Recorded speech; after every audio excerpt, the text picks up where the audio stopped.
Okay, guys, so the next thing I want to get into is really that ongoing fight between Xbox and PlayStation. Mm. So I've kind of titled this The Looming Threat of Xbox. What's Sony's plan? So let's set the scene a little bit, okay?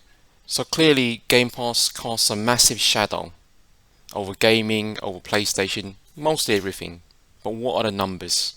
So the current state of play in terms of console sales as of March 2022, we're talking about 18.76 million PS5 sold versus Xbox Series X and S 12.81 million. Mm-hmm. So I was kind of thinking, like, is 2022 the launch pad for more Xbox? Yeah, possibly, right? I mean, because it's doing much better than it has in the previous generation, and maybe ever. Yeah. So, what we're seeing is that from January to February in 2021, the PS5 actually sold over 500,000 more units than the Xbox Series X and S. But January to February 2022, PS5 has sold 1.11 million units, whereas the Xbox Series X and S has sold 1.02 million units. So it's kind of converging. It's getting closer. Yeah. Were those UK stats, or was it like a global stats? I believe those are global, actually. Yeah, the global They will be stats. global. The thing is, there's other factors as well, right? There's supply chain constraints in terms of building the components.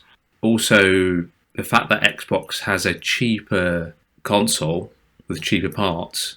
It would be interesting to know how much of the Xbox numbers are made up of the Series S model, which boosts the numbers. But even stepping back from that, I think it's very interesting how Xbox have done pretty well in terms of units sold, considering they haven't really had that many banging first-party games come out. I think the back catalogue is quite deep on Game Pass, which has probably helped.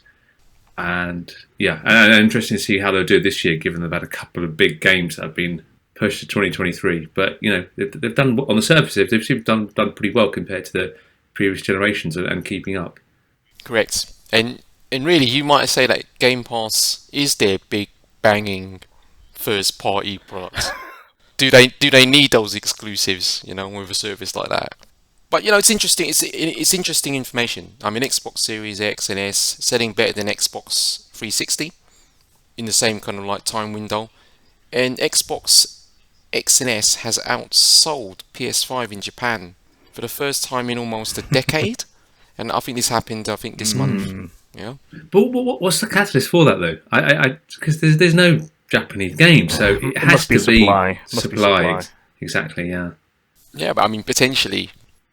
The other assumption is that Japanese gamers just want to play Japanese games, but like that's not necessarily the whole truth, right? True, yeah.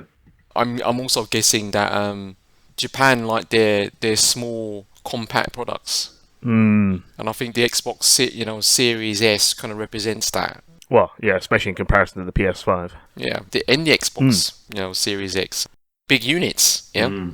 What we can say now is that we know for sure PlayStation 5 is selling worse than the PS4 during the same time window, but it started better, and it's it's still close, but the numbers don't lie. It's doing worse, and we actually don't have right now information regarding the split between Xbox Series X and S sales or PS5 disc or discless.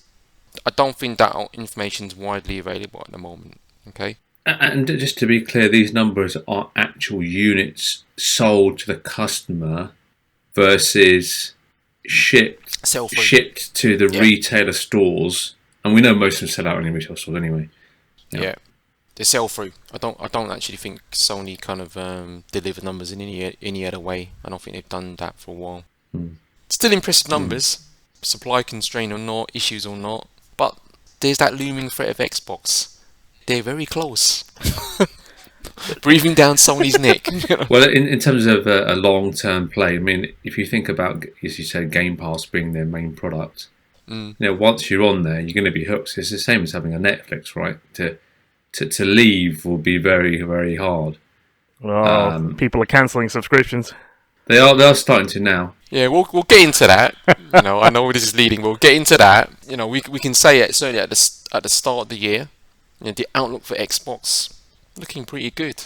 They're not a punch bag. This generation, no way. What can we really kind of like say about the current gen?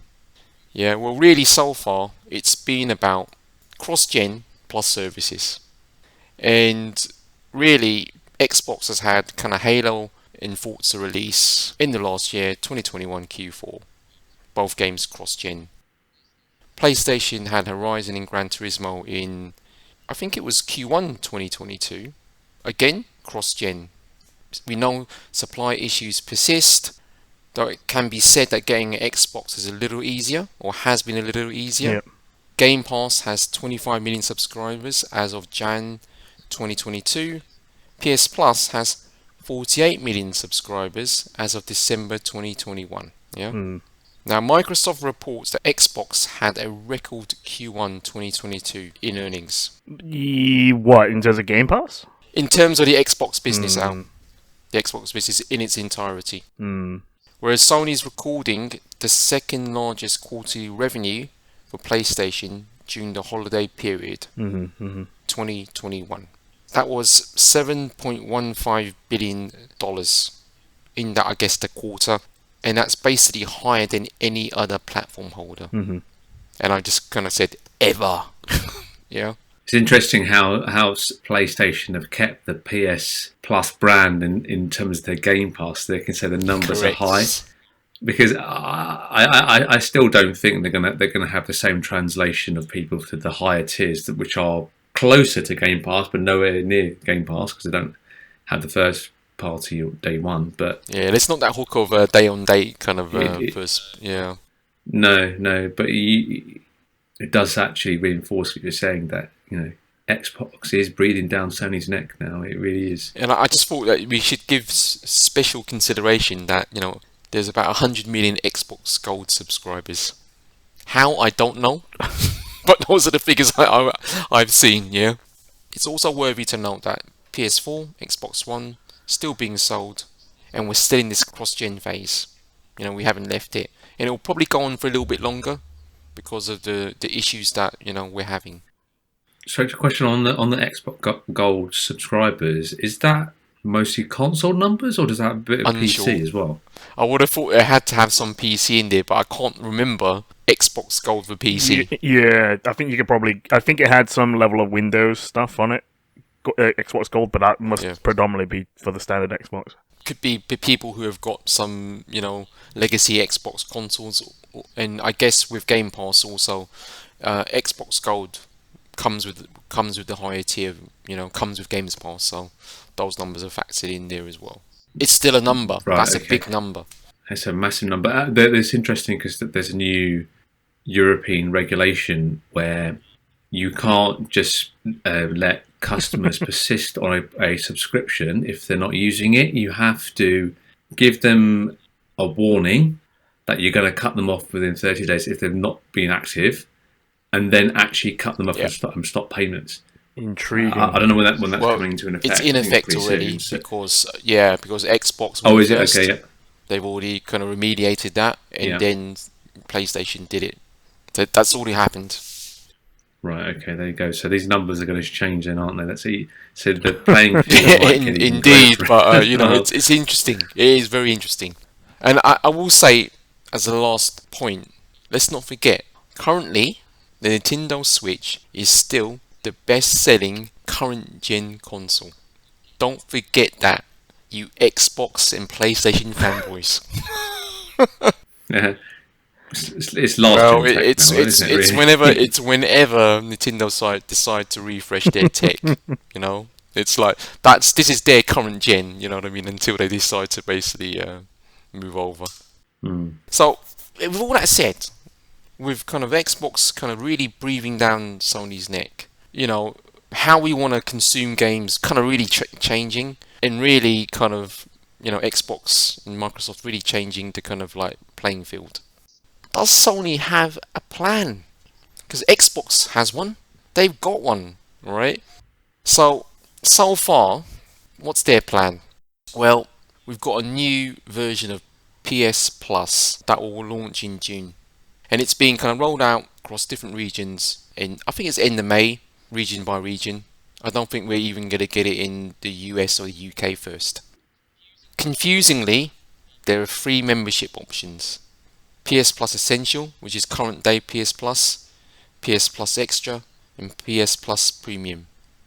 In running down these things, PS Plus Essential, same as PS Plus current day, so nothing much to kind of talk on there, but you get your 2 free monthly game downloads and exclusive discounts, cloud saves, and online multiplayer access.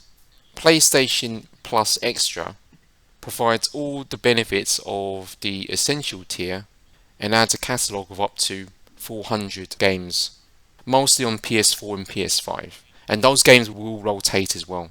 That's been basically announced. So not really that much different from I would say Game Pass. So what they've announced so far is Death Stranding, God of War, Mortal Kombat 11, Returnal, and the Spider-Man games. And there's more actually. They recently kind of updated PlayStation blog to list out many more games that's going to be as part of the service. Not the entire list, but I think they talked about between 50 to 100 games. Yeah, they just outlined them.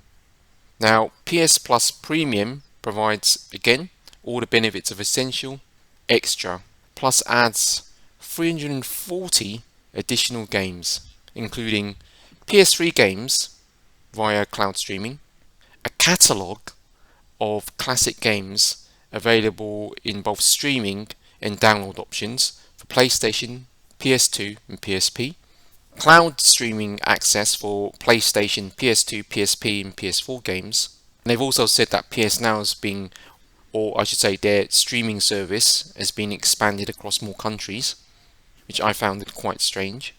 You can stream these games on PS4, PS5 and PC. And there's also that time-limited trials service that we've kind of talked about before. So effectively, customers can try before they buy. And to a degree, Sony have almost mandated this. It's for games that cost $34.99 and above. And they've got to offer the trial within 3 months of release. And back in the day, this was discussed by kind of Trip Hawkins in and around PS Now. That gamers could, try before they buy. But back then, there was a significant pushback from creators and publishers. So the interesting thing is, if they can create a mechanism where the game developers don't have to create a demo package, which is obviously more work, i.e.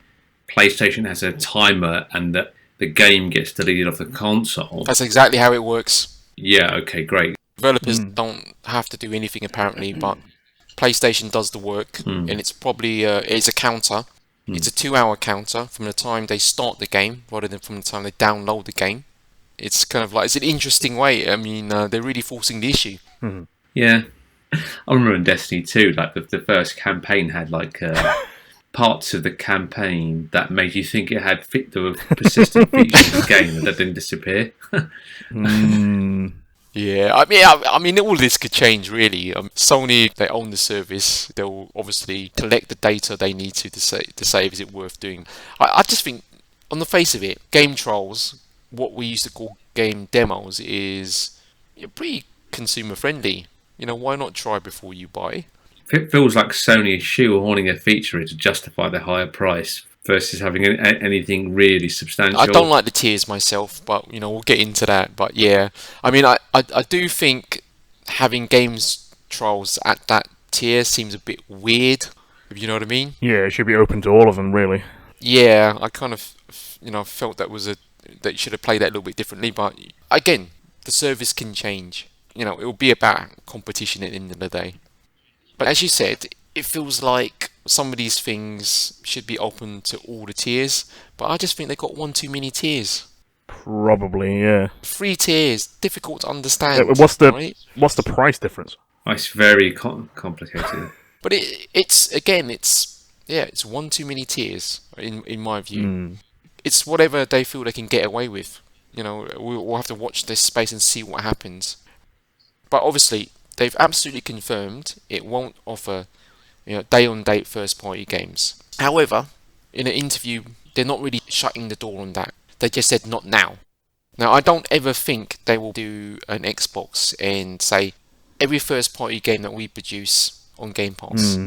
I still maintain they're not big enough as a company to absorb that sort of cost. It's quite crazy to do that, especially when there's enough hype around certain games. They're not big enough. I mean, they're not a trillion dollar company like a Microsoft is.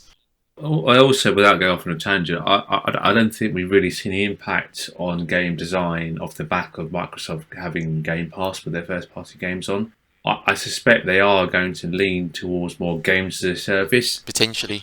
And with Sony, with their first-party single-player games that have been very successful, it would break that model as well. So, I was a bit frustrated that PlayStation didn't add that, but I can also see how it can impact game design, and then that's one thing I don't want. I want both companies to experiment and come up with new features and evolve game design, but not break it. But if you imagine that the financials involved in a service like Game Pass, not necessarily Game Pass or a service like it, could mean that you have to shorten games and provide less content, because the bottom line tells you that it's just too damn expensive to make them, alright, like that. And the only way I'm going to get my money back is to provide shorter, more episodic content. It will be, yeah. No, that's exactly. So, for example, let's just take, I think Motorsport, Forza Motorsport 8 is the next one, and you've got Gran Turismo. I can imagine them bleeding all of the cars released over multi-years on Xbox to keep that, and they even bleed out all the tracks. I mean, I'll actually go far. They're going to do it, right? Microtransactions. They'll have to. DLC. Not even just that, Al. That's going to happen regardless, right? Because that model exists already. But it's like companies will start saying, "I don't want to risk investing all this money into this game. I have to basically release a limited version of my vision, because I can't spend that sort of money because the returns aren't there anymore." Yeah, and if it ends up being a flop, right? So why put yourself through all that risk? There's a risk or reward. All of it. It's what's your return on investment? Some gamers listening to us goes, "Shut the F up." You know what I mean? But that's the reality, guys. That's the reality, right? We're dealing with multi-million, multi-billion, and in some cases multi-trillion companies here. How do you think they got there? They're not charities, so This is the looming threat of maybe a service like this as well. Because for every good thing that's on Netflix, there's probably about 5 or 10 horrible pieces of content. I would say 80-20, 20% reasonably good stuff with, and then that 20%, 5% is good, as in a quarter, and the rest is junk. And I think it has the potential to have exciting, more experimental game design in Xbox, right?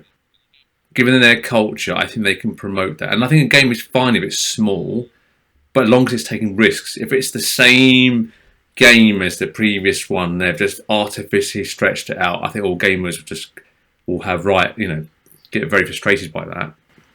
One point I wanted to make, right, is amongst all this transition to games subscription service, managing your studios effectively is absolutely critical.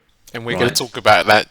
Okay, great. Okay, Sony's Sony are much stronger than that. It's a big factor actually, and we're seeing that right now. It's a big factor. Getting back to what Sony's plan is, that the fact they've got, I think, one too many tiers, right? We talked on day and date, but really, we still haven't got local PS3 emulation. But their rumour is now they're working on it. Yeah, and I heard that as well, yeah. It's actually quite interesting, because I do think, right, that whether we have local PS3 emulation or not, it's not for everybody. It's just for people like us who are in love with our games and like technology. It's not going to be for the masses. But don't you think that that's the driving force between the tiers on Sony's current tiering system, and the people who are going to subscribe to these services are Correct. The hardcore gamers initially. So it is important. It's not because of the numbers necessarily, if you know what I mean, because the numbers will mostly be on the Right. PS Plus side, then the middle tier, and then obviously the real hardcore, the people who like kind of retro games and the history of games and whatnot, and have had a long experience. That's where they all want to sit. But let's get back to the interesting part of this conversation, which is like there could be a local PS3 emulator.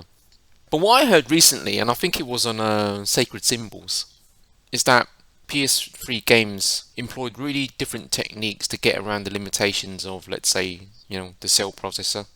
And we know that because it was horribly difficult to kind of develop for the GPU on the PS3 was actually comparably low powered.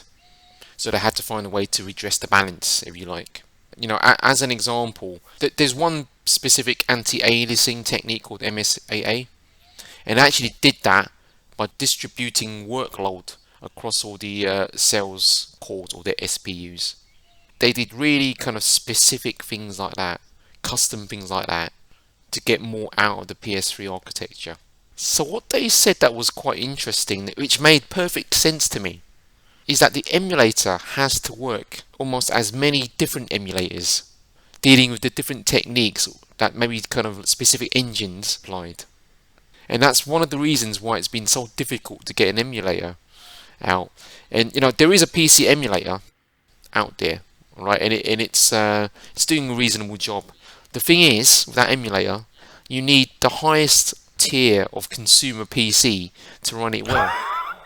Right? And people, the way they basically tune that thing, right, is they actually have to switch off stuff like MSAA because it's so kind of intensive.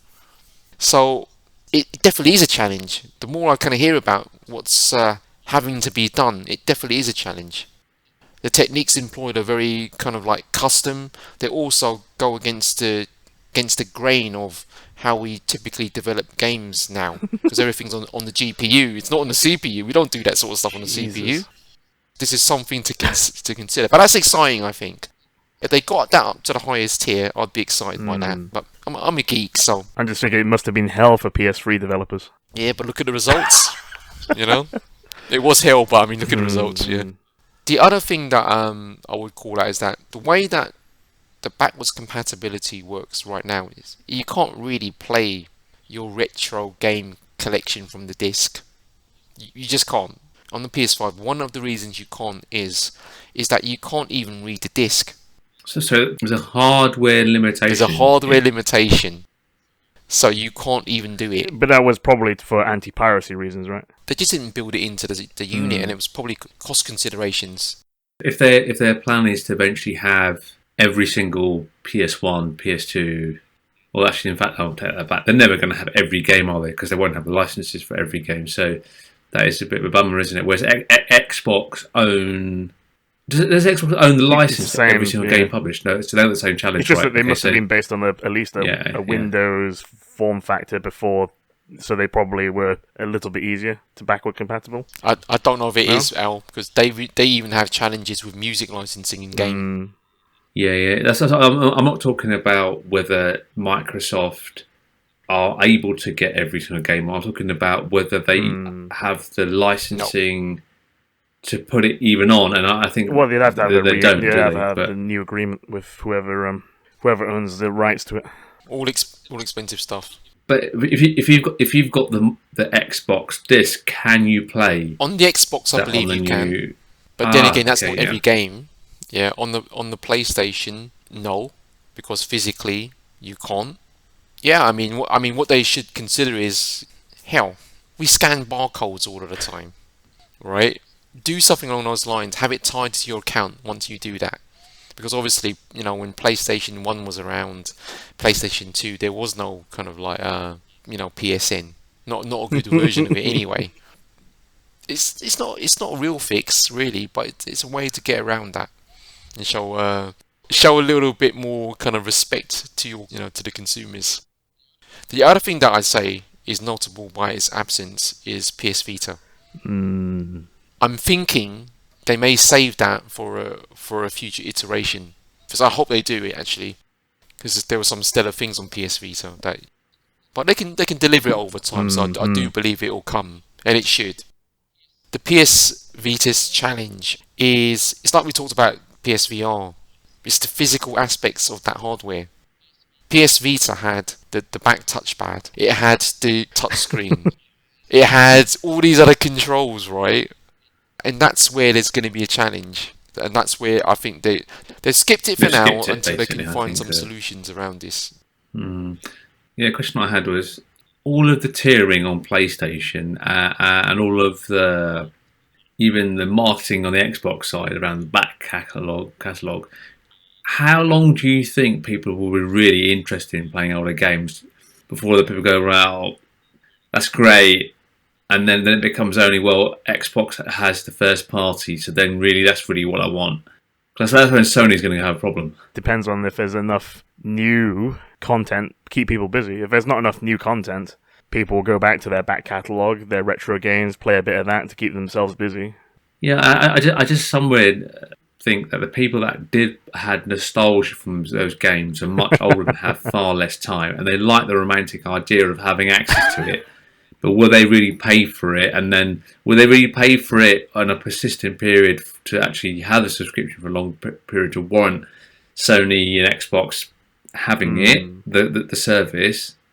That's where Xbox shines, because it's got the first parties day one going forward. And I think what I'm basically saying is I think PlayStation will be forced into a corner where they're going to have to put the first parties on there as well. But not necessarily every first party game. I don't know that will do that. But look, to get back to your whole backwards compatibility question, I think it's a two-tiered question. Because I think, number one, right, there is a massive retro scene at the moment. People out there, young and old, who seem to want to play these retro games.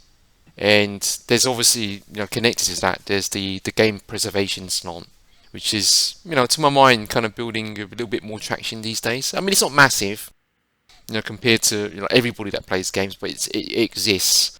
The other thing is this whole backwards compatibility, and with this old content, will technology one day get it to a point where it kind of looks okay on modern screens and modern technology? It gives it an extra set of legs. It does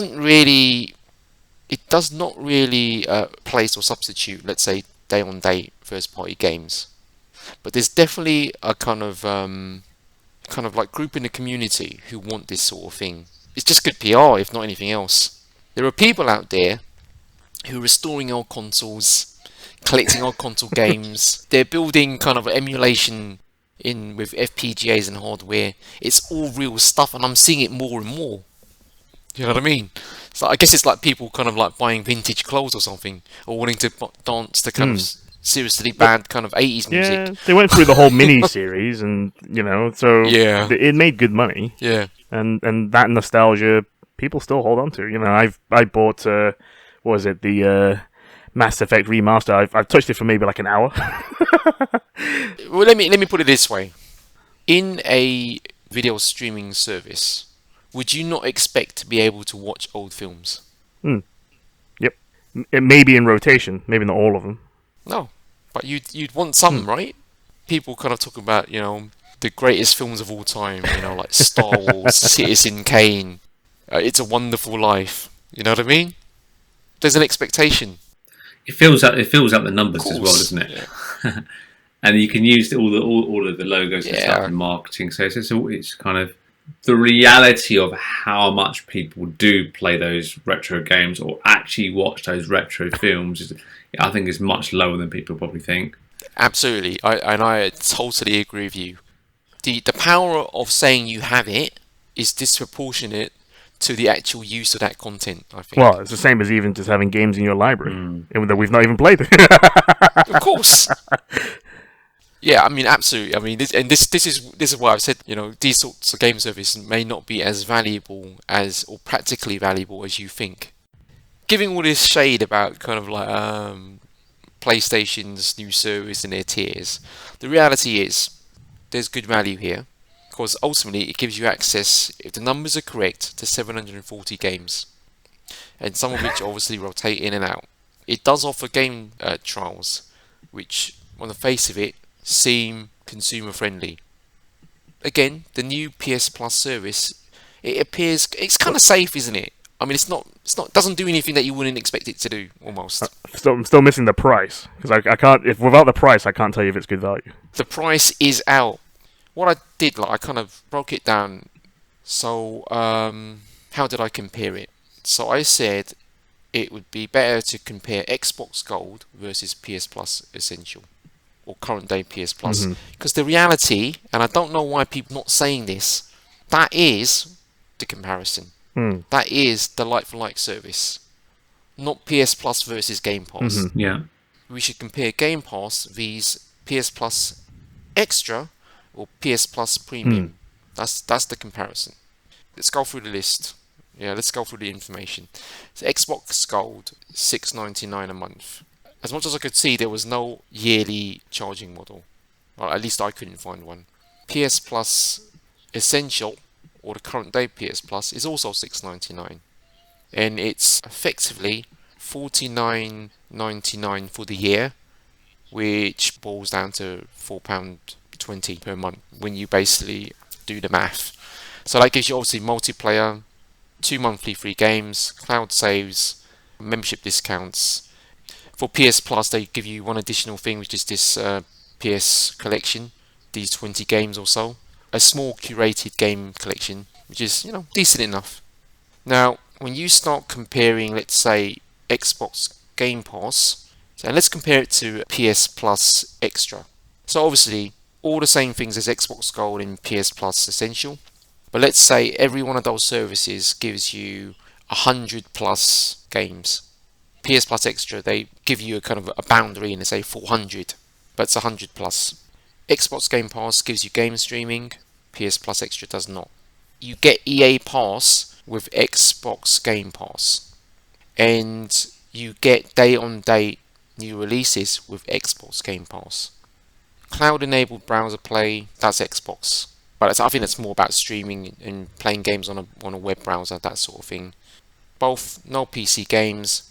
I would say Xbox Game Pass gives you some retro games. Both don't give you this games trials feature. But really, with 100 plus games, 400 games, in many ways, kind of who cares? But you do get day on day with Game Pass as well. So that's kind of like one up. Yeah. So the cost is $7.99 for Game Pass, $10.99 PS Plus Extra. Again, I couldn't see an annual charging model for Game Pass. For PS Plus Extra, that's about $83.99 or £6.99 a month. In my mind, it feels like there's a definite, well, not quite definite, there's a win here for Game Pass. I think that's clear to me. When we get to the highest tier, you've got everything above. Xbox Game Pass has got 100 plus games, but for Xbox and PC, you'll get 740 games for PS Plus Premium, PC gaming for the Game Pass Ultimate, retro gamings for both, and I would say game trials for PS Plus Premium. And what are the costs? £10.99 for Xbox Game Pass Ultimate, $13.49 for PS Plus Premium. Again, yearly or annual charging model, that's $99.99. That's about £8.33 per month. It's very comparable. I think the last tier is actually very, very comparable. And you might say the last tier, in terms of cost, is closer to Xbox Game Pass than you might think. They're comparable services. It's just how much do you want the day and day? Yeah. How much do you want that? So those are the numbers. That's the comparison. Now, so again, does PlayStation have a plan? Well, the armchair CEO now speaks. So obviously, there's more than two things. There's a number of things. I think. I think the new PS Plus has just got too many tiers, and I'm also thinking, does the standard PS Plus Essential, should it even exist? Because why not update it and put a bit more pressure on Xbox Gold or Game Pass or whatever it may be? And I just felt it should have been two tiers. So you have your kind of standard PlayStation Plus with the same benefits as of today, $6.99 per month, but you get your monthly downloads, your discounts, your cloud storage, your online multiplayer access, which, to my mind, these things shouldn't even be a thing anymore, if you know what I mean. Yeah? But give people a new PS collection, but extend it to 100 games, and rotate that in and out. And by all means, have retro games in there, and have all those big hitters, those legacy or older big hitters that you're talking about. Okay? And maybe for the premium tier, have all of that, but price at $11.99, let's say. 640 additional games. Yeah. PS3 games as per usual. All of that sort of good stuff. Streaming if you really want that. Okay. Time limited game trials I've kind of left on this upper tier. But to be honest, you could have them on both tiers. Have one locked at 2 hours and have another locked at between 3 to 4 hours or something, if you know what I mean. Yeah. To me, that would have been a more compelling offering. If you're not going to basically do day-on-day kind of releases and all that kind of stuff. But obviously they didn't do that. And I don't think it's bad. I just think it just feels like almost a little bit of a missed opportunity. Or Sony are just treading very, very carefully. Erring on the side of caution. Watching what happens. Which is like what I think they've been doing lately. So. I mean, I've got some thoughts. I don't know, Jay, if you've got any specific thoughts on this one? I personally am not going to subscribe to this. It's not strong enough for me.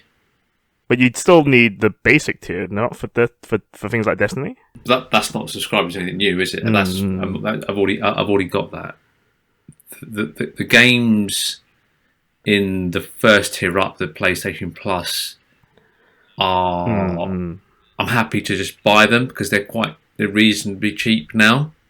And then going to the tier above, there isn't enough to really sway me. I mean, I like the idea of those retro games. I just don't think I will play many of them.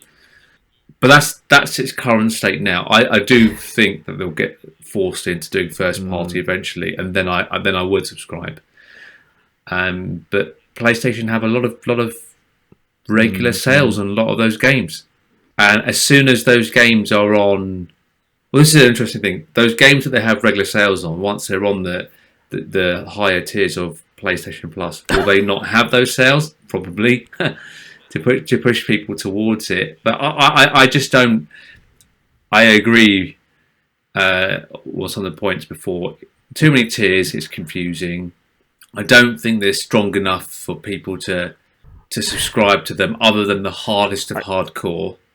I feel like it's going to flop a little bit, like PlayStation Now has, but it won't. They've cleverly kept the name the same, so it won't look like a flop. So, but it will be a flop. And coming back to the ultimate question, which is, do they have a plan? They do have a plan, but for me, it's wrong. They are what their plan is. They're fundamentally going to lose, because any company that starts from we're ahead and we're going to try and preserve being ahead, you will always fail eventually, because all your decisions are going to be around protecting what you've already got. It doesn't even involve day-on-day releases. Where's the they bought Crunchyroll? You get access to some of the content there, or you get access to some of the Sony movies, or they've invested in Evo, and you get dare I say it, some NFTs or some new avatar stickers to put on your profile, or you get special back access to some of the interviews of some of the people. I think they'll have one more contenders. I don't know. It's just weak. I just think that I just hope they've got a role in that. It's weak. I don't think they need more tiers. I just think they need to bolster. I don't think they have to. So I think I understand what they're trying to do here. Like, leaving PlayStation Plus alone, because they've got a huge number of people still on PlayStation 4. Just why would they offer anything extra in that existing current place? There's no real reason for them to do that, unless they're really trying to grab back some kind of market. But I don't think they have to. It's not grabbing back market, Al. It's not losing it. That's the problem. Yeah. But they have there's no other reason to offer more. Xbox may be offering really, really good value from a Xbox Game Pass perspective, but as we've been saying, I think if they put their kind of first party titles on there, that's actually going to be detrimental. They're going to lose so many sales, yeah, and it just feels like they can't afford to do that. I don't feel they need to necessarily offer, let's say, day-on-day first-party releases on there. I don't. I honestly think that they could actually get away with maybe offering 1 or 2 of those titles a year, and that could be the offering. Plus these other levers that that Jay's talked about, that we talked about in the past, because they're more than a games company. Sony, they've got a lot of different levers, but I just think this 3-tier configuration is a little bit confusing. They don't have to offer day in date releases, but it just doesn't feel that they're putting enough pressure on their competition. And if I think about it, they probably don't need that middle tier. But I do think there's a beyond this premium tier, because if you talk about all the stuff around Crunchyroll and other things, that movies, and we've been talking about it before, I think they have to charge more, fundamentally. Essentially. This feels like a wet fart. It's just a boring step forward. It's just not. And their hand is going to get forced. I mean, Microsoft have failed. I mean, it might be done on purpose, but they've flopped on their first party releases for this year. So Redfall and Starfield. But if you look at what games were planned to come out in 2023 with those 2 big titles and their Game Pass offering, they are going to have every quarter 1 or 2, at least 1 big bangers coming out. Yeah, but I don't know. It feels like it's a loss-making business. I don't know what they're actually doing with that, and why does Sony need to compete in a loss-making business? It just doesn't make any sense. It won't be it won't be a loss-making business, will it? So Microsoft are also going for, you buy one of those dongles to put into your TV, and more people have access to more games.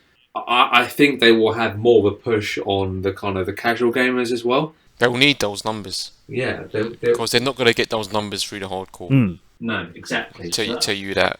What Microsoft need at the end of the day is a number of people who use the service on a regular basis to turn it from a lost lead business to something that's profitable.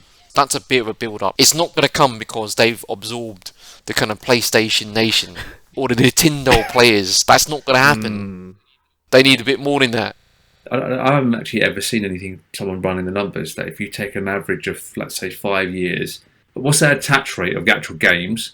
If you took the cost of someone having a perpetual Game Pass license over 5 years, would they roughly pay the same amount, or would it be slightly more? I suspect it's probably quite a similar amount. It's probably similar. Yeah, and then but they're going for a wider audience with more channels of people getting access to it. Yeah. This is where Sony has a fail plan because they're not going to make any bold moves. And I think that's Sony's problem. They're not being very bold about this.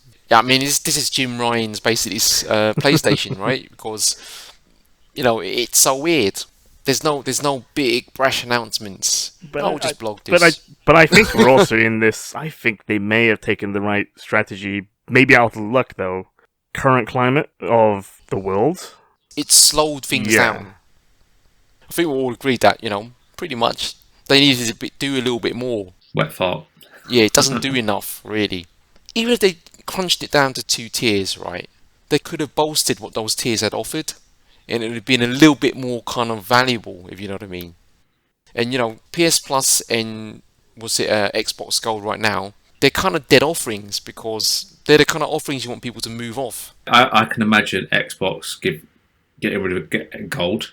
They tried to already. Okay, they tried to, but upping the price, and gamers basically threw up their hands. No, what I'm saying is, if they say right, it's all free at that level.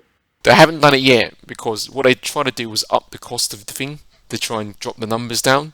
This is why I was thinking that PlayStation and Sony should just bolster the regular PS Plus right now to put them under a bit of pressure. I mean, in effect, this is our Xbox Gold, and it looks closer to Xbox Game Pass than it does anything else. Microsoft could squeeze Sony more if they drop the gold, give it free, and condense their Game Pass to 1. That will shaft Sony, won't it? They're not migrating anybody off that. They're trying to migrate them by decommissioning it. They're trying to make it a less desirable service and all of that sort of stuff. Right, I see what you mean. Those Xbox Gold are ones that are using older hardware, but are still paying. Yeah, why would you offer it? Yeah. But that's what I said earlier. Why would you change that? Why would you give them more? Why would you make it free? It just makes no sense. They're just milking anyone that's just still sitting on it. Xbox Gold won't even actually be on the Microsoft website, so you can kind of discount that a little bit, can't you? But no one in their right mind on a new. Well, I know, but there's 100 million people players who still want it, for some reason. Still only wants to get Xbox Gold because they don't understand what Game Pass is. I think those were active users, weirdly enough, I'm blown away by that number, but I think the weird thing is, like, I actually might subscribe to the upper tier, and the reason I might do that is quite simple.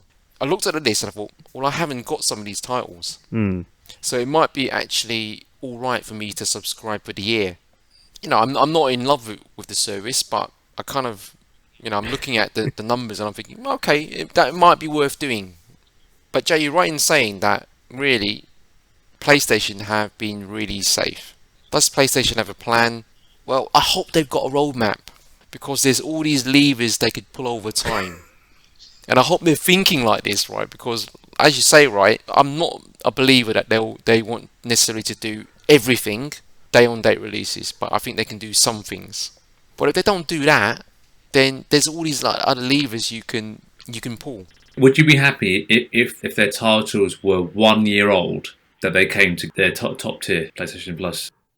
Yeah, I think because these days, and again, it just depends on your circumstance. Yeah, I've got hundreds of games that I've not played, so I'm the wrong person to ask, if you know what I mean. Doesn't retro games add to that then? Why you yeah, want that? of course, but it doesn't really matter. Retro game is a collection. It's there. Yeah, it's a there if collection. you want it. If I ever have time. Whole collection, though, isn't it? It's just stop subscribing. The people that need to be asked is obviously the hardcore PlayStation fans, but equally they seem to will buy anything that Sony kind of chuck their way. So it's kind of like almost Sony having to straddle this line. We know you'll pay, but equally we know if we basically don't offer this service, we might die. It's just stuff like that. But I think that's where I see them basically just observing, waiting. That's what I feel they're going to be doing. But what could their roadmap be? I mean, it's going to be, we know, first party releases. It's too big a source of revenue, but they could offer one or two, let's say, a year. But they haven't said they wouldn't do this for third party. They haven't said that. EA and Ubisoft, offer services of their own. EA Play, Ubisoft Plus. They could integrate that in the service if they wanted. And I think they've done that with Ubisoft already. I think that's just come out. And Sony want this whole 10 plus live service games by 2026. Think on this, guys. If day-on-date new releases is not in PlayStation's and Sony's bag, then if they want to be sticky and they want to kind of, let's say, develop services that are sticky, then what would you do? Yeah, how do you coax somebody to basically giving you their money every month? Because ultimately that's what they want to do, right? I mean, all these companies, that's what they want to do. An addictive free-to-play game. Thank you. Yeah. So you can see some of the strategy formulating here. We can't basically offer you first party day on date, but you know what we could do? This other thing. I'm just thinking that comes in the thought process, whether it's good, bad, or otherwise, because they want to retain the model they have because that makes them so much money. But how do we become sticky? They can be sticky without the kind of investment that Microsoft are necessarily making, because they can't afford to do that. They're not big enough. I keep saying they're not big enough. They're big, but they're not that big. Can you quantify that? Because the Microsoft are big enough to buy the game studios. It's like I would say there's enough funding for them to do this without worrying about the consequences. Whereas I think Sony do need to worry about those consequences. I don't think they could afford to just throw money at the problem right now to try and build that consumer base. They actually need to be making money off the back of it. The narrative that you're saying is what a lot of people are saying, but I don't see the data that supports it. So, for example, if you're saying that Sony have a lead, they make X amount of revenue, and they would they wouldn't make the same amount of revenue by moving everything to day one on then that's fine, but that's the wrong way of looking at it. If you think about the competition is getting bigger and our position is going to get eroded over the next 5 years and everything is going to go to a subscription anyway, and we know that, then taking a 5 or 10 year horizon, we're going to actually, we know we're not going to sustain our model. We're going to lose it anyway, so we might as well just go head in heels now. So that's what I'm saying. No one's actually shown the numbers 2 to 5 year. It makes sense what they're doing there, if they're doing the right idea. But actually 5, 10, 15... you can't. I think that's the problem, is that a lot of the numbers are actually hidden behind the scenes. All we can do at the moment as spectators is speculate. And the reality is, let's just say, worst case scenario, right, for Sony, how much is it to develop a game? One of their big AAA titles, 200 million. So I guess we got to say over the number of years, how many Games Pass, whatever service subscription numbers would you need to cover that cost? Quite substantial still. And let's say they did it with every single first party game. And remember, the revenue will trickle in. Be a small portion, minor portion in all of that, Yeah, you're not going to get the big bang you would get in, say, the first 3 months of a sale. But that's not going to happen. It will trickle feed in, potentially. So, stuff like that's got to be taken into account. It's absolutely true. If Sony weren't to do something, or they weren't to try and establish a model where they could compete, they might be gone. That's the truth of the matter. But can they? Because either way, if they just basically change the strategy, and let's say if they did it overnight, hypothetically, they'll be out of business. It's just how can they absorb that cost? I don't know if they can. And without seeing the numbers, obviously, no one really knows. For all we know, Game Pass is making a huge profit. But I find that so difficult to believe. I think I'm surprised no one's done it. You could take Sony's yearly accounts, and they'll have their R&D numbers in there and the revenue numbers in there, and you can make an estimate on the number of games they have produced or going to produce, and work out the rough costs, what they will need to recuperate on their actual games as a service equivalent, and then extrapolate that over a 2, 5, 10 year time period. And I'll be surprised if they can't actually make back the same numbers. And it was 7.15 billion for the quarter, right? Right. But what I'm saying is, even if they said, right, we can't do it at the same price as Game Pass, but we can do day one for $15.99 with tiers of our first party releases up to £20 a month. And let's go full tilt on that. People might even pay. I just think right? I think Sony knows. I think Sony has those numbers behind the scenes, which is why they're not doing it. I think they know how they've worked it out. Again, with the Xbox one and the Microsoft one, depending on if they've got a lot of money investment to supplement all this, then your profit and loss, if they really want to calculate it, I think they would be making a loss. But again, I'm theorizing. I don't have it. Yeah, I mean, we're all theorizing here. I mean, the other side to this is, what's it going to do to their share price? I mean, people do stupid stuff because of their share price. I mean, and the reality is, maybe they just don't like that model. That's the reality. It's not our strategy. Yeah. Yeah, it's like a Nintendo would like. So we mentioned at the top of the topic was that Microsoft's credibility of hitting the ground running in this generation is starting to falter now, and all of that goodwill is going out the window. Correct. Given that they've delayed some of the first, but I think part of the equation for Microsoft is that they probably don't think. They think Microsoft might drop the ball in managing their studios and releases, so therefore let them fall, and then maybe we don't even have to shake anything up. Basically, if they have a roadmap, then it gives them a bit more time to fulfill it. That's the other thing. It's just the threat is lessened, and they could fulfill this 10 plus live services. And as we said, right, if any of those are amazing live service games, that's potentially $2 billion a year per game, right? So. Exactly. One last question I had was, because I've been getting into fighting games recently, and I've noticed that the good ones, especially Arc Systems, are only on PlayStation, right? and I don't know if that's a Japanese thing, but could you imagine a world where the game studios that are left, who rely on sales, because everyone on Microsoft Game Pass gets used to, I'm only getting Game Pass, I'm not going to buy any third-party games. And those people on those consoles stick to that. Therefore, all of those third parties all shift towards PlayStation. That's interesting, actually. That could impact this landscape quite a bit as well, because Sony has got. We need to talk about hardcore gamers, especially, right? There are still a few niche games that are only PlayStation only. That's not going to change in a while. The behaviour patterns in this whole topic is massive. It's quite interesting. I got to admit. I mean, let's close off the whole roadmap conversation and we'll get into the rest of this. I think, to me, Sony are going to go down the kind of live service route, because my own feeling about this live service route, it just allows them to continue on with what they're doing. And that's my sole reason for suggesting they want to do this. They probably feel it will allow us to continue on with our AAA game model, but we'll make enough money. Ultimately, guys, it's not about really how they do it. They want billions rolling in. And however they do it is however they do it.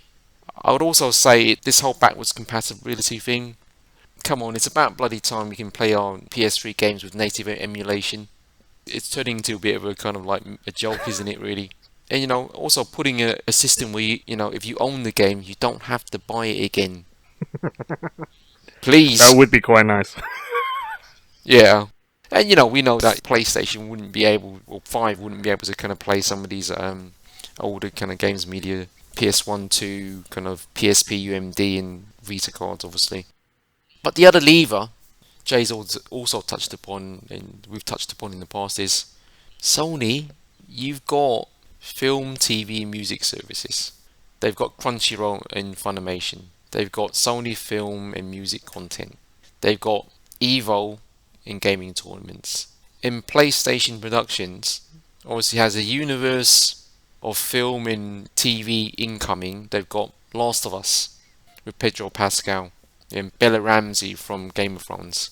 They've got the Uncharted film has come out, but now they're talking about turning that into a franchise. Tom Holland and Mark Wahlberg. Ghost of Tsushima, they've got an action film directed by the guy who did John Wick. And they've got a Twisted Metal TV show with Anthony Mackie. God of War seems to be in negotiations with Prime Video. They got levers, right? But God knows if they're going to pull them or not. You know, and this is what they need to think about. Integration with PSVR, we talked about cross-media levers, and, you know, what are Sony really going to do with VR? Not really sure yet, but there's something there. They could have PlayStation VR games included, because it's not the same sort of. They do right now. They do it. I've got a whole bunch of PSVR games that came free. The other thing that people are not really thinking about is, well, they are, but they're thinking about it in terms of why are these games going to PC? You know, integration with PC and mobile ecosystems. It's going to happen. That's where numbers are. Come on, seriously. I mean, that's why I was thinking, like, when you're saying about PlayStation, I was like, all of this stuff is coming to PC. I don't care. They just got to go where the money is, effectively. The PlayStation might be the first platform, but it won't be the only platform. Yeah, so... I've got one last thing on this, right, which is it the wrong thing to do to compare them, is the question I'm asking. And the reason why I'm asking that is because, fundamentally, I think the generation is realise, let's forget competing with them. Yeah, remember we said earlier on, right? I mean, if we base it on traditional dimensions that we measure, the console wars, this mythical, weird console wars thing, right? Well, Sony, they've basically shown they're the kings of that model of doing business. There's a specific model. Microsoft have come out and they've said, I'm changing the rules of engagement. I sometimes don't even think they're on the same battlefield. Yeah, I don't think there are. Yeah, I think that's what we're saying. And I would agree with that. I don't really know that they are. And ultimately, the longer this goes on for, I think really they'll kind of start diverging. I don't know. It feels that way to me. And I mean, sure, Sony will have a service, but I don't think they want to leave their model behind, if you know what I mean. I think they want to supplement it. Whereas Xbox seem to want to leave the old model behind. Well, I think they've got a little bit of no choices. Yeah, there is that. But look, for all of that said, for all the looming threat of the Xbox and how they're going to conquer gaming, right? The reality is, recently, as in the last week or two, they've decided to trade places in terms of, let's say, positive or negative press. Xbox decides to kind of really stifle its own momentum, and maybe through some fault of their own. Xbox DRM issues resulting in an outage for 4 days or something, when actually no one could play any games. Right? And I think online or offline, because the way that DRM worked, on that particular platform. And then obviously we know that, Starfield and Redfall have been delayed until the second half of 2023. And by the way, they said not second half, the first half of 2023. Correct myself. But they said half. They didn't say quarter. They were very explicit about that. And Sony, okay, new PlayStation Plus games looked actually decent. There's some good games there. They decided to be a bit more consumer friendly and said if you bought a classic game in the past, you don't need to buy it again. And you don't even need to register to PS Plus to play them on PS4 or PS5. But we're talking about digital games here, okay, just to be clear. And actually, Ben Studios recently tweeted that Siphon Filter, which is an old PS1 game that they're bringing out as part of the service, they're building trophies for it, or they have built trophies for it. Yeah, I heard that today actually, that the PS or the back catalogue will have trophies for a lot of those things. So yeah, it doesn't particularly matter to me, but the fact that they're doing that is actually something. Back to Xbox, the whole model of Game Pass being a place to play is kind of based upon good games and, to a degree, good first-party games coming out on a regular basis. And I think, Jay, you mentioned it earlier, are Microsoft able to kind of manage these studios? Because so far the outlook for this year doesn't look good for them. I'm sure there's other things to play on the service, but it's like where are the big titles? I mean, that's the thing. It's a tough one, isn't it? they're potentially going to have a show and have no release dates for the Yeah, I rest of the know year. that's an ugly look. But I mean, I'm not sure they're going to have no releases. But the thing is that the big titles, the things that people are thinking define Xbox now, it's kind of done a runner until next year. Yeah. I mean, the thing that they have is that as they're shedding their new skin, they need new IPs and new identity. They can't afford to have the Cyberpunk flop. So, and I'm okay with that, to be honest. I mean, I'll let my Xbox sit there with not switching it on for another year. Yeah. Because I still think that's the problem with it, you know what I mean? So, I don't know. It does feel they've got to do something about... I mean, because it's not the first time that people have kind of discussed whether, Xbox are really good at managing their first-party studios. I mean, I think this is the second or third time that this has come up. Well, I think Starfield already had those problems before this anyway, so... Yeah, potentially. That's for sure. COVID excuses as well. I mean, look at Halo.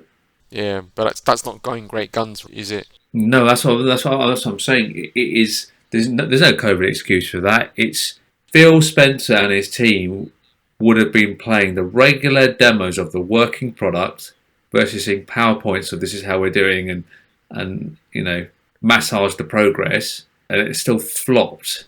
Yeah. So basically, we have one company who has this high-value game service where you get day-on-date releases for AAA games, but has no AAA games. Then you've got another company who doesn't want to do day-and-date releases, who have an abundance of AAA games coming out. Yeah? Yeah, exactly. Yeah, it is. So you know what that says, ironic, guys? Consolidation. Yeah. It's Nintendo are never going to go to a subscription model, are they? And if they can still be a competitor but not have the model, that gives Sony a window to kind of still play in the middle. I think that's what they're doing. Are going to end up doing, in my kind of humble opinion. Yeah. You're right about Nintendo. We kind of talked about them. They're not really that interested. I mean, they're playing with other things, and that's a completely separate topic, but, Yeah, and the reality is, it's like, whether they'll be forced to or not, it just depends if people still want their content. And very much so, people still want their content. They've got this far without having a robust online service, so, like a competitor Game Pass, get it. No, it's not that, is it? Is it good? I don't know enough about it, but it doesn't look good. What I'm trying to say is, it's definitely not good. It's very minimal. but their games aren't really designed to leverage it. It's all more Yeah. single player games, their IP, right? So and there's enough demand for that, and it's still geared towards the younger gamers, and that's not going to go away. And they have no Yeah, competition in that exactly. space They as have well. no real competition in the portable handheld space. They've got their niche, and whether they want to extend beyond that arena is largely down to their own ambition. I think they're probably doing extremely well in terms of profit. I mean, it can't be that expensive to manufacture a Switch now. It was legacy technology when it came out. But anyway, look, I think we've talked enough about, you know, Xbox versus PlayStation and the new services. I think it's really, now time to, end this kind of part of the podcast and move on.